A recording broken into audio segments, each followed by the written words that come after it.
сәлеметсіздер ме? Менің аты жөнім Данайбек қызы Ажар. Ақай Нүсіпбеков атындағы мектеп гимназиясының 8-ші А сынып оқушысымын.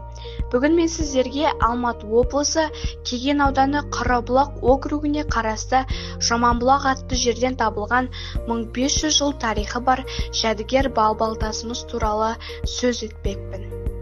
Жаманбұлақ Кеген ауданы Қарабұлақ округіне қарасты жер. Табиғатымен талай елді тамсандырған Қайыңды көліне барар төте жолдың бойында орналасқан биік таулы жер. Ауасы таза мөлдір. Бабаларымыз сонда осындай табиғаты тамылжыған жерді көз тимесін деп Жаманбұлақ деп атап кеткен. Бұл жердің шын аты Майбұлақ болды. Осы Жаманбұлақтан 2008 жылы балбалтас табылды. Жаманбұлақта шабындыққа кедергі жасаған тасты алғаш рет Оспанов Дәурен ағамыз байқаған. Күрек әкеліп қазғанда белгісіз тастың бір мүсінге ұқсағанын байқайды. Мүсіннің қолы мен қылышы көрінеді.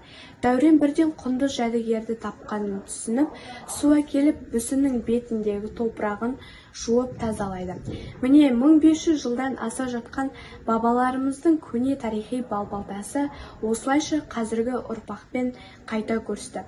Осы жайлы Алматы облыстық Жетісу газетінде мақала жарық көрді.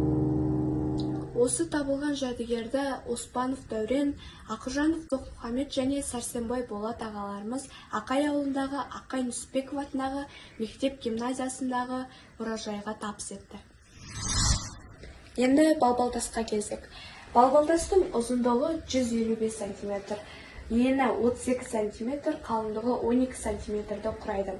Балбалтастың оң қолына қыш кесе, сол қолына қайқы семсер ұстаған ер адам мүсіні бейнеленген.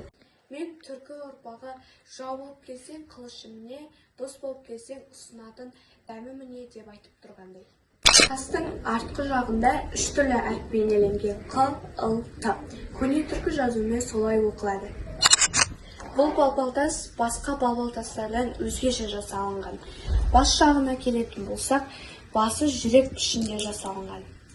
Бір жағында әйел бейнеленген. Осы жағында әйелдің бұрымы жасалынған. Басы кішкене, иығы да кішірек. Белі де денесі де майысып тұрғанын көруге болады. Пластикалық нәзіктік байқалады. Ежелгі суретші Бәтішінің өте шебер суретші екенін осыдан байқауға болады.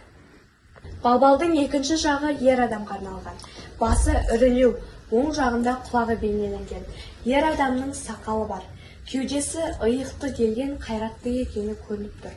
Қайратты қолына қылыш ұстаған. Қылышы көшпенділердің қайқы қылышы. Ғасырлар қойнауына жеткен бұл ескерткіштер шын мәнінде ғажайып әсер қалдырады. Бүтіндей бір халықтың гүлдену кезеңдерін басынан өткізген бұл тарихтың бізге жеткізген хаты, бабаларымыздың тілсіз куәгерлері мен мұрасы. Балбалтасты көп зерттеген ғалымдар екі түрлі пікір айтады. Бірі тас мүсіндерде түркі батырлары өлтірген жауларынан жасалған. Қанша адам өлтірсе, сонша балбал қойған десе, екінші топ қабір басына түркінің атақты бектерінің өз бейнелерін жасап қойған деседі. Ал Кеген жазбасы бар Қарқарадан табылған балбалтасты бірге есептегеніміз мейлінше дұрысырақ болады. Ел тәуелсіздігі халықтың еңсесі мен рухын көтерді. Жоғымыз түгенделіп жатыр. Енді барымызды дәріптеу ғана қалды. Соның бірегейі осы балбалтас. Тыңдағандарыңызға рахмет.